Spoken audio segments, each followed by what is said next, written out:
Olá, irmãos, graça e paz seja convosco. Mais uma vez estamos aqui para dar continuidade ao estudo da lição desse trimestre. Eu confesso que eu estou muito animado com esse tema.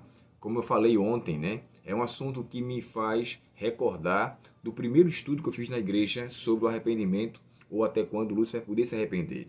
Portanto, hoje, de forma especial, vamos tratar aqui de um tema onde está envolvido, incluído em uma de nossas crenças, né? Eu até coloquei em algumas postagens sobre a crença que nós temos, a crença 26, quando fala sobre morte e ressurreição, que está ali no nosso livro Nisto Cremos, né? Onde rege todas as 28 crenças da Igreja Adventista. Não só essa crença está ali embasado, como também falamos sobre a crença de número 6, a crença de número 7, número 9, e pincelamos algumas crenças também ali divergentes ou diferentes dessas.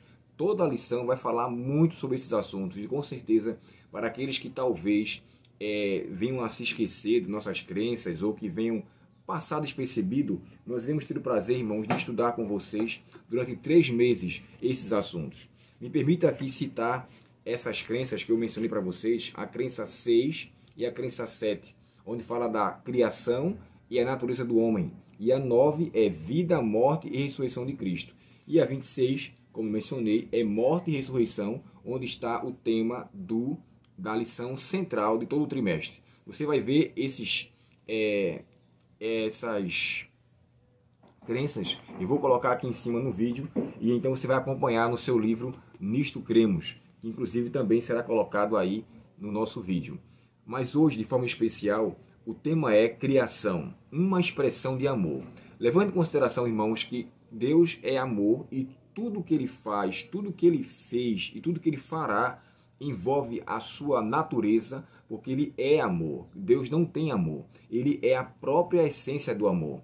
Lembrando que quando Ele aparece diante de Moisés, naquele momento ali no capítulo 34 de Êxodo e o verso 6, ali nós vemos que Ele menciona Deus bondoso, compassivo. Deus começa a demonstrar ou a fazer com que Moisés conheça sobre a sua natureza, sobre a sua essência, sobre aquele que faz parte do ser de Deus. E aqui eu achei interessantíssimo o verso que o nosso autor da lição, inclusive um brasileiro, né, Alberto Tim, e eu gosto muito dos conteúdos dele. Ele faz parte do Centro de Pesquisa Bíblica e é responsável. Eu tenho aqui uma obra dele chamado O Sábado na Bíblia, um livro muito bom, onde na verdade nos faz entender sobre todos os versos na Bíblia referente ao sábado. Alberto Tim, eu acho que o último que nós tivemos foi agora me deu um branco, rapaz, o nome do pastor Elias Brasil, onde ele falou sobre a lição de Daniel em 2020. Eu acho que de lá para cá, o próximo brasileiro que nós estamos estudando é esse, o Alberto Tim, uma pessoa de mente muito esclarecida, que merece, na verdade, todo o nosso respeito pelo conteúdo, um homem de Deus, na verdade, né? Seria interessante que nós nos atentássemos, irmãos, para a lição desse trimestre, no qual temos assuntos tão peculiares e tão realistas, né? Tão atuais, melhor dizendo, em nossa vida cotidiana. E aqui, quando o autor menciona 2 versos do livro de João, considere, irmãos, que quando João foi escrever a sua epístola, ele escreveu para um grupo de pessoas, especificamente os seus filhinhos, como ele chama, para levar uma clareza sobre a divergência que havia na crença de alguns que permeava ali naquele momento, especificamente os gnósticos. E para vocês terem uma ideia, os gnósticos, irmãos, eles não só invalidavam a humanidade de Cristo, mas como também, baseado aqui nesse artigo que eu vou ler com vocês, eles tinham a crença, e inclusive até influenciava aqueles a quem João escreveu a sua carta, de que o próprio mal, ele poderia vir do bem, ou seja, tanto o mal quanto o bem vem da mesma pessoa. E aqui o comentário bíblico adventista nos diz assim: a teoria gnóstica afirmava que o bem e o mal eram contrários, que mutuamente se necessitavam e que ambos haviam emanado da mesma fonte divina, a saber, Deus. Portanto, se Deus é absolutamente, totalmente luz, sem a menor mistura de trevas, então os gnósticos ensinavam algo contrário à natureza de Deus e devia ser rejeitado pelos que aceitavam a palavra ou as palavras do apóstolo.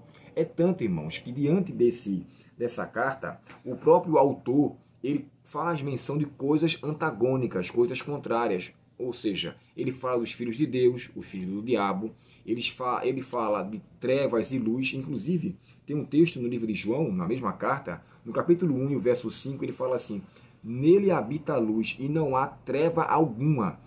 A luz que está sendo comparada ali de João capítulo 1, verso 5, não é a luz física ou a luz que ilumina. Tem a ver, na verdade, com a luz de sua santidade. É a sua pessoa que envolve a expressão de que Deus é luz.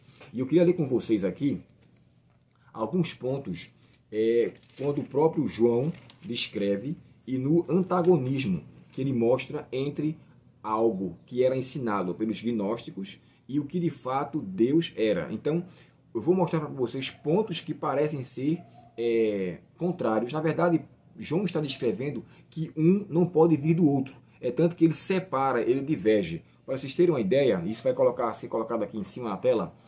Ele fala sobre luz e trevas, está lá em 1 João 1, versos 6 e 7. Ele fala sobre amor ao mundo e amor a Deus. Então você nota essas duas questões diferentes. João capítulo 2 e o verso 15 e 16. Ele fala sobre os filhos de Deus, como eu mencionei, e os filhos do diabo. João também, primeira carta, 3, 4 a 10. E ele fala do Espírito de Deus e o Espírito do Anticristo, que está lá em João capítulo 4 e o verso de 1 a 3. E por final, ele fala sobre amor e ódio, 4 de João, verso 7 a 12.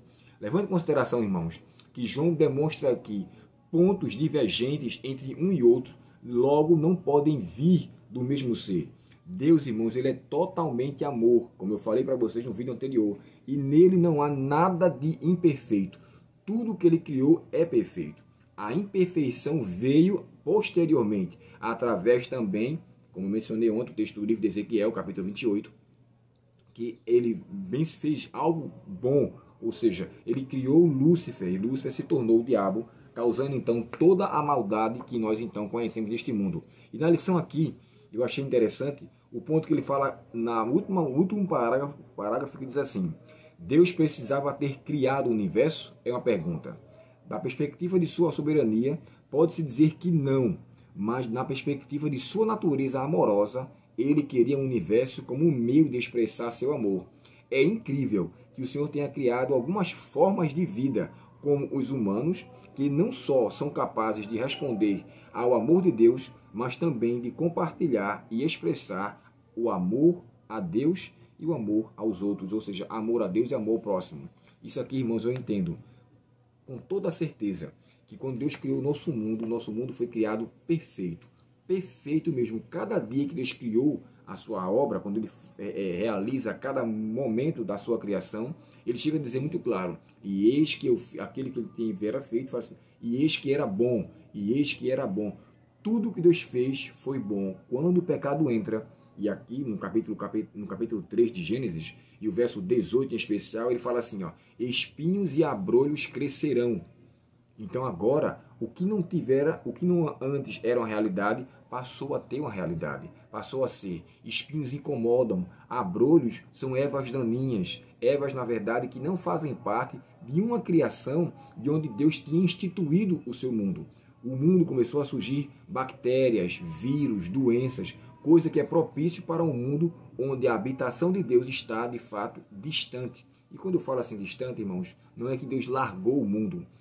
Os seres humanos escolheram pecar. E ao escolher pecar, eles deram, de fato, as costas a um Deus de amor, escolhendo como Senhor um outro ser. Logo, esse ser, ao participar aqui deste mundo, concedeu a esta terra uma maldição. E essa maldição fez com que surgisse coisas que anteriormente e perfeitamente na origem divina não tivera ocasionado em seu plano, em sua obra. Eu queria, inclusive, irmãos, aconselhar vocês, isso vai ser colocado aqui também no vídeo, algumas obras de Ellen White para que você possa entender um pouco sobre isso. O livro Patriarcas e Profetas, na página 33 a 43, no capítulo 1, está lá o título Por que foi permitido o pecado? O outro grande conflito, na página 492 até a página 504, no capítulo 29, está lá o tema Por que existe o sofrimento? Primeiros escritos, um título de uma seção chamada Dons Espirituais, na página 145 a 149, você vai encontrar a queda de Satanás. Um outro semelhante a esse, História da Redenção, na página 13 a página 19, capítulo 1, a queda de Satanás. Parábola de Jesus,